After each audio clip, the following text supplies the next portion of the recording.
ইফতারের জন্য একদমই চিনি ছাড়া যদি এই রকম একটা সাবুদানার ঠান্ডা ঠান্ডা ফ্রুট ডেজার্ট হয় তাহলে কেমন হয় বলুন তো। রোজা রেখে ইফতারের জন্য ভাজা পোড়া না খেয়ে এরকম যদি একটা ঠান্ডা ঠান্ডা হেলদি ফ্রুট ডেজার্ট থাকে তাহলে সারাদিনের কষ্ট কিন্তু এক নিমিষেই দূর হয়ে যাবে। আর হ্যাঁ, চিনি ছাড়া বলে এই ডেজার্টটা যে মিষ্টি হবে না এটা ভেবে কিন্তু ভুল করবেন না, দূরে সরে যাবেন না। আমি এখানে এমন দুইটা সিক্রেট উপকরণ দিয়েছি যেটার কারণে এই ডেজার্টটা অনেক বেশি সুইট হয়েছে।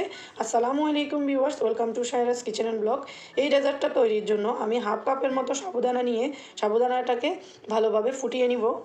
2 থেকে 3 মিনিট জাল করার পর যখন দেখবেন সাবুদানাগুলো একদমই সত্য হয়ে আসছে তখনই একটি ছাঁকনির মধ্যে নিয়ে এগুলোকে ছেঁকে নিতে হবে।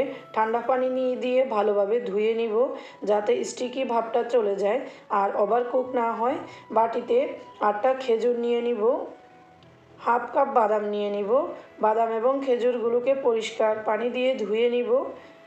এরপর খেজুরের মাঝখানের বিচিটা ফেলে দিব।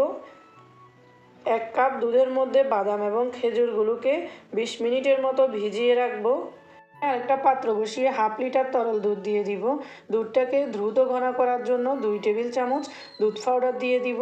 এবার কয়েকবার দুধটা ভালোভাবে ফুটিয়ে নিব। ব্লান্ডারের জারে ভিজিয়ে রাখা বাদাম এবং খেজুরটা নিয়ে নিব। এগুলোকে ভালোভাবে ব্লেন্ড করে নিব যাতে কোনো দানা দানা না থাকে, একদম মিহি ব্লেন্ড করে নিতে হবে। ব্যাস, ব্লেন্ড করা হয়ে গেল। এবার চুলায় যে দুধটা জাল দিতে বসিয়ে দিয়েছি ওই দুধের মধ্যে বাদাম এবং খেজুরের মিশ্রণটি মিশিয়ে দিব। মিশিয়ে আরও কয়েকবার ভালোভাবে নেড়ে চেড়ে ফুটিয়ে নিব। 1 চিমটি পরিমাণ জাফরান দিয়ে দিব সুন্দর একটা কালার এবং ফ্লেভারের জন্য। এটি সম্পূর্ণ অপশনাল, আপনারা চাইলে দিতে পারেন, না হয় বাদ দিতে পারেন, তবে জাফরান দিলে ফ্লেভারটা খুবই ভালো লাগে আমার কাছে। সিদ্ধ করে রাখা সাবুদানাটা দিয়ে অনবরত নেড়েচেড়ে মিশিয়ে দিতে হবে, না হয় দলা পেকে যাওয়ার সম্ভাবনা থাকবে। কয়েকবার ভালোভাবে ফুটে আসলেই এটিকে আমরা নামিয়ে নিব। এটি বেশি ঘন করা যাবে না কারণ ঠান্ডা হওয়ার পর এটি এমনিতেই অনেকটা ঘন হয়ে আসবে। ব্যাস, এটিকে আমি এবার এই পর্যায়ে ঠান্ডা করে নিব। ঠান্ডা করে নেওয়ার পর একটি পাত্রে ঢেলে নিব। হাতের কাছে থাকা যে কোনো মিষ্টি ফল দিয়ে আপনারা এই ডেজার্টটি সার্ভ করতে পারেন। আপেল দিয়ে দিব একটিকে কুচি করে, আনার দিয়ে দিব একটি, কলা দিয়ে দিব 2টি কেটে। আমার বাসায় এগুলো ছিল, আমি এগুলো অ্যাড করেছি। আপনারা আপনাদের পছন্দ মতো যে কোনো মিষ্টি ফল এই ডেজার্টে অ্যাড করতে পারেন।